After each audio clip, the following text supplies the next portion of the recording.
कळवा हा आमदार जितेंद्र आव्हाड यांचा बालेकिल्ला समजला जात होता। मात्र आता त्याच आव्हाडांच्या बालेकिल्ल्यात शिंदे गटानं सुरुंग लावून तो उद्ध्वस्त केलाय।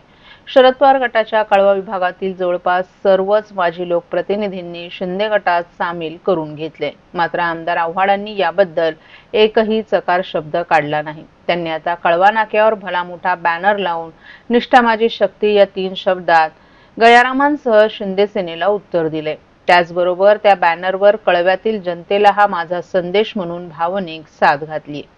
ठाणे महापालिका कार्यक्षेत्रात ठाकरे गट आणि शरद पवार गटातील माजी लोकप्रतिनिधींना आपल्या पक्षात खेचण्याची रस्सीखेच सध्या शिंदे गट, अजित पवार गट आणि भाजप या महायुतीच्या पक्षांमध्ये सुरू आहे। गेल्या 2.5 वर्षात म्हणजेच राजकीय भूकंपानंतर ठाकरे गटातील माजी लोकप्रतिनिधींना शिंदे गटानं टप्प्याटप्प्यानं आपल्या पक्षात सामील करून ठाकरे गटाला दे धक्का देण्याचं काम सुरू ठेवलंय। मध्यंतरी अजित पवार गटानंही शरद पवार गटातील माजी लोकप्रतिनिधींना सामील करून तो पक्ष फोडण्याचं काम केलं, तर भाजपही इतर पक्षातील माजी लोकप्रतिनिधींना आपल्यात सामावून घेत आहे। दरम्यान कळव्यात कमळ फुलवण्याचे प्रयत्न भाजपकडून सुरू झाले होते, परंतु तत्पूर्वी शिंदे सेनेनं एकाच बाणात दुहेरी निशाणा साधून आव्हाडांचा बालेकिल्ला आणि भाजपचं कमळ फुलवण्याचं स्वप्न धुळीस मिळवले।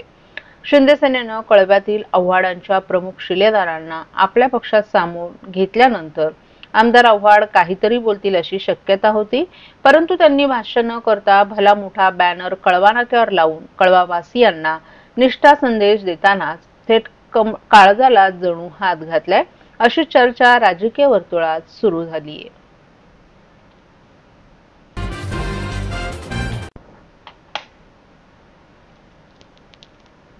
नवनिर्वाचित भाजप ठाणे शहर अध्यक्ष संदीप लेले यांनी औपचारिकरित्या अध्यक्षपदाचा भार स्वीकारलाय। ठाण्यात पार पडलेल्या कार्यक्रमात भाजपचे अनेक वरिष्ठ पदाधिकारी आणि कार्यकर्ते यावेळी मोठ्या संख्येने उपस्थित होते। यावेळी भाजप संघटक प्रमुख व निरीक्षक सुनील कर्जतकर, प्रदेश महासचिव माधवी नाईक, आमदार संजय केळकर, निरंजन डावखरे, माजी शहर अध्यक्ष संजय वाघोले, महिला मोर्चाच्या अध्यक्षा स्नेहा पाटील, युवा मोर्चाचे अध्यक्ष सूरज पाटील तसंच ज्येष्ठ नेते सीताराम राणे आणि भाजपचे सर्व पदाधिकारी, कार्यकर्ते तसंच महिला पदाधिकारी मोठ्या संख्येने उपस्थित होते। यावेळी उपस्थित मान्यवरांनी संदीप लेले यांना शुभेच्छा दिल्या, तर आमदार संजय केळकर, आमदार निरंजन डावखरे यांनी ठाणे महापालिकेवर भाजपची सत्ता येईल, भाजपचा महापौर बसेल अशी आशा व्यक्त केली आहे। तर भाजपचे ठाण्याची भाजप अशी जोरदार घोषणाबाजी यावेळी करण्यात आली। संदीप लेले यांच्या अध्यक्षपदाच्या कार्यकाळात पक्ष अधिक बळकट करण्यासाठी प्रयत्नशील राहण्याचा निर्धारही व्यक्त करण्यात आला।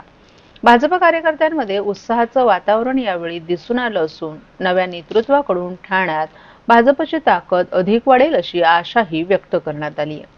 एका बाजूला दोन्ही आमदारांनी ठाणे महानगरपालिकेवर भाजपची सत्ता येईल अशी आशा व्यक्त केली, मात्र नवनिर्वाचित ठाणे जिल्हा अध्यक्ष संदीप लेले यांना प्रश्न विचारला असता संदीप लेले यांनी मात्र या प्रश्नाला बगल दिली, त्यामुळे राजकीय वर्तुळात चांगली चर्चा रंगली आहे।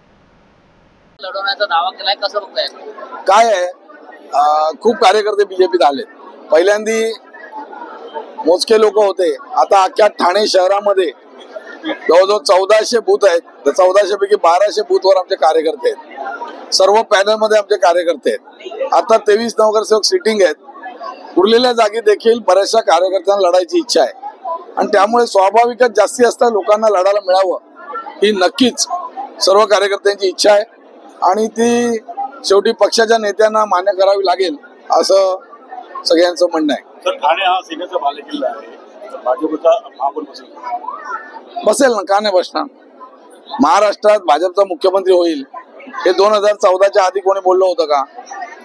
त्यामुळे काय होणार काय नाही होणार हे बरोबर नाही। जनता सर्वोपरी आहे। जनतेला वाटलं की भाजपचा महापौर करावा तर जनता महापौर भाजपचा करेल, का नाही करणार? महाराष्ट्रात जनतेने भाजपचे 2 वेळा मुख्यमंत्री केले। फडणवीस साहेबांना लोक विरोधकांनी टार्गेट केलं, त्यांना असं दाखवलं की त्यांच्यामध्ये काही क्षमता नाही, पण त्याच फडणवीस साहेबांना 132 सीट देऊन महाराष्ट्राचं मुख्यमंत्री केलं ना जनतेने। ज्या महाराष्ट्र काँग्रेसचा गड होता त्या 2014 साली देखील सगळ्यात मोठा पक्ष म्हणून भाजप पुढे आला। मग ठाण्यात काय नाही होणार? वेगळं काय आहे? सगळं तेच आहे, तीच माणसं आहेत। आम्हाला नीट काम करायला लागेल। आम्ही नीट काम केलं तर लोक आमच्याबरोबर येईल। आम्ही कुठे कमी पडत असतो तर लोक येणार नाहीत। आमची जबाबदारी आहे ती. महापौर आमचा बनवणं आणि लोकांनी मतं देणं ही आमची जबाबदारी आहे, आम्ही ती पार पाडू.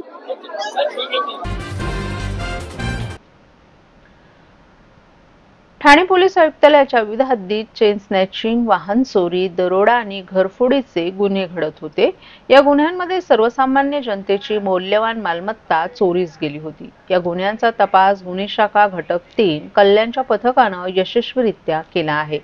गुप्त बातमीदारांची माहिती आणि तांत्रिक विश्लेषणाच्या आधारे इराणी आणि शिकलगार टोळींच्या 4 सराईत गुन्हेगारांना अटक करण्यात आली आहे. यामध्ये वसीम सय्यद उर्फ वसीम काला, कौसर जाफरी उर्फ बुशी इराणी टोळी, शिवसिंग बावरी आणि पूनमकोर बावरी शिकलगार टोळी यांचा समावेश आहे. या आरोपींच्या चौकशीत ठाणे आणि नवी मुंबई पोलीस आयुक्तालयातील 29 गुन्ह्यांची कबुली मिळाली असून यामध्ये 1 दरोडा, 20 चेन स्नॅचिंग, 5 वाहन चोरी आणि 3 घरफोडीचे गुन्हे उघडकीस आले आहेत. यामध्ये एकूण 36,29,725 रुपयांचे सोन्याचे दागिने आणि 6 चारचाकी गाड्या जप्त करण्यात आल्या. ही कामगिरी पोलीस आयुक्त आशुतोष डुमरे यांच्या मार्गदर्शनाखाली वरिष्ठ निरीक्षक अजित शिंदे यांच्या पथकानं केली आहे. घटक 3चे अधिकारी PI Ajit Shinde, API Sarjerao Patil, API उगल मोगले, PSI भिसे आणि त्यांच्या टीमला गोपनीय माहिती मिळाली होती की पोलीस आयुक्तालय ठाणे क्षेत्रामध्ये नवी मुंबई आणि मीरा भाईंदर मुंबई या ठिकाणी जबरी चोरी, घरफोडी, वाहन चोरी करणारी टोळी कार्यरत आहे. त्यांची गोपनीय माहिती मिळाल्यानंतर त्या अनुषंगानं अधिक तपास केला, पुरावा जमा केला. त्या अनुषंगानं आपण 4 आरोपींना ताब्यात घेतलं आहे. एक आरोपी क्रमांक 1 हा वसीम काला, राहणार आंबिवली कल्याण, त्याची बहीण कौसर युसुफ अली, त्यानंतर शिवा सिंग बावरी आणि पूनम कौर बावरी असे 4 आरोपी आपण अटक केलेले आहेत.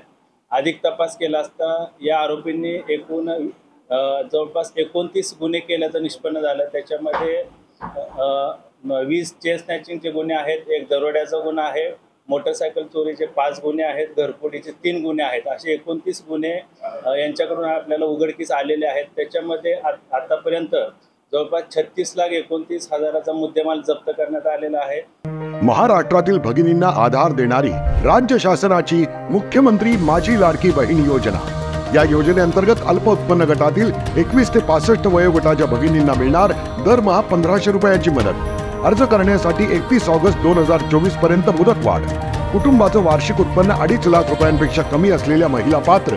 कुटुंबाकडे पिवळं किंवा केशरी रेशन कार्ड असल्यास उत्पन्नाचा दाखला आवश्यक नाही. पांढरं रेशन कार्ड असेल किंवा रेशन कार्ड नसेल तर कुटुंबाचं वार्षिक उत्पन्न 2.5 लाखांपेक्षा कमी असल्याचा दाखला आवश्यक. योजनेसाठीचा ऑनलाईन अर्ज नारी शक्ती दूत ॲपवरून किंवा पोर्टलवर भरता येईल. ज्या भगिनींना ऑनलाईन अर्ज भरता येत नसेल त्यांच्यासाठी अंगणवाडी, ग्रामपंचायत, वॉर्ड ऑफिस, सेतू सुविधा केंद्रामध्ये किंवा आशाताई बचत गटाच्या CRP यांची मदत उपलब्ध. आता आपल्याला अभिमानानं म्हणता येईल, सुखी आणि सुरक्षित आहे माझी लाडकी बहीण.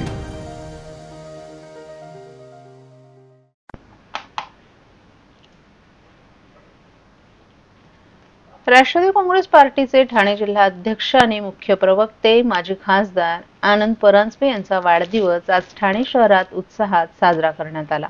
आनंद परांजपे यांच्या वाढदिवसानिमित्त आज सकाळपासूनच विविध समाजोपयोगी उपक्रम राबवण्यात आले. आपला वाढदिवस साधेपणाने साजरा करत वाढदिवसानिमित्त शुभेच्छा द्यायला येणाऱ्यांनी बुकं न आणता वह्या घेऊन यावेत असं आवाहन करण्यात आलं होतं. शुभेच्छा द्यायला येणाऱ्या सर्वांनी मोठ्या प्रमाणात वह्या घेऊन यावं असं आवाहन त्यांनी केलं होतं. शुभेच्छा द्यायला येणाऱ्या सर्वांनी मोठ्या प्रमाणात यावेळी वह्यांची त्यांना भेट दिली. या सर्व वह्या आपण ठाणे महापालिकेच्या गरीब विद्यार्थ्यांना देणार आहोत असं आनंद परांजपे यांनी सांगितलं. आनंद परांजपे यांना वाढदिवसाच्या शुभेच्छा देण्यासाठी आज सकाळपासूनच राष्ट्रवादी काँग्रेस पार्टी कार्यालयात फ्लॉवर व्हॅली येथे शुभचिंतकांनी एकच गर्दी केली होती. यावेळी शुभेच्छा देण्यासाठी राष्ट्रवादी काँग्रेस पक्षाचे नेते नजीब मुल्ला, माजी नगरसेवक मिलिंद पाटील, महेश साळवी, सचिन म्हात्रे, प्रकाश बर्डे, प्रभाकर सावंत, महिला अध्यक्षा वनिता गोतपगार, युवक अध्यक्ष विरू वाघमारे, मोहसिन शेख तसंच इतर मान्यवर, माजी पदाधिकारी, सर्वपक्षीय नेते आणि कार्यकर्ते मोठ्या संख्येने उपस्थित होते.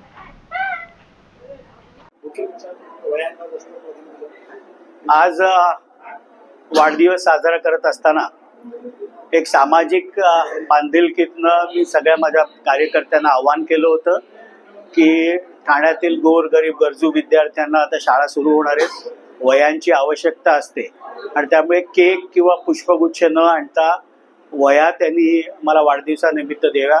ज्या काही आज वया जमा होतील या येणाऱ्या काळामध्ये आम्ही महापालिकेच्या शाळांमध्ये गरीब विद्यार्थ्यांना हे वाटणार आहोत आणि मला विश्वास आहे की चांगला प्रतिसाद त्याला मिळतोय. वाढदिवसाच्या निमित्ताने मला जे जे आज भेटायला येतात सगळ्यांचे मनापासून आभार व्यक्त करतो. धन्यवाद. नाही, मी नेहमी साधेपणाने वाढदिवस माझा साजरा करतो. माझ्यावर प्रेम करणारे माझे कुटुंबातली लोक असतील, मित्रपरिवार असतील, राजकारणामध्ये माझ्याबरोबर काम करणारे माझे सहकारी असतील, सगळ्या जणांना माहिती आहे की मी दरवर्षी साधेपणाने वाढदिवस साजरा करतो. तसाही करतोय आणि यावेळेला बुके आणि केक न आणता वह्या आपण मला शुभेच्छा म्हणून द्याव्यात, जेणेकरून त्या गरजू गरीब विद्यार्थ्यांना त्या मला वाटता येते. आज कुठल्याही प्रकारचं राजकारण नाही, आज वाढदिवस आहे. सगळ्यांच्या सदिच्छा आणि शुभेच्छांचा मी स्वीकार करतो.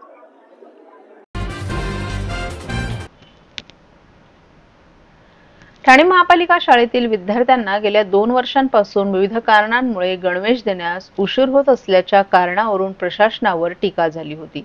या टीकेनंतर पालिका प्रशासनानं यंदा 30,000 विद्यार्थ्यांना जून महिन्यात शाळा सुरू होण्यापूर्वी गणवेश देण्याची तयारी पालिकेनं सुरू केली आहे. त्यासाठी पालिका प्रशासनानं सविस्तर प्रस्ताव तयार केलाय. या प्रस्तावास प्रशासकीय सभेत मंजुरी मिळताच निविदा प्रक्रिया उरकून विद्यार्थ्यांना गणवेश देण्याचं नियोजन शिक्षण विभागानं आखले. ठाणे महापालिकेच्या प्राथमिक 105 आणि माध्यमिक 23 अशा मिळून 128 शाळा आहेत. या शाळांमधून सद्यस्थितीत 30,000च्या आसपास विद्यार्थी शिक्षण घेत आहेत. ठाणे महापालिका शाळेतील शैक्षणिक गुणवत्ता वाढीसाठी गेल्या काही वर्षांपासून प्रयत्न सुरू असून त्याचे सकारात्मक परिणाम मंगळवारी जाहीर झालेल्या 10वीच्या निकालातून दिसून आले होते. ठाणे महापालिकेच्या एकूण 23 माध्यमिक शाळांचा निकाल 91.98% इतका लागला असून गतवर्षी हे प्रमाण 83.94% इतकं होतं. तसंच यातील 4 माध्यमिक शाळांचा निकाल 100% लागला असून गतवर्षी 3 शाळांचा निकाल 100% लागला होता.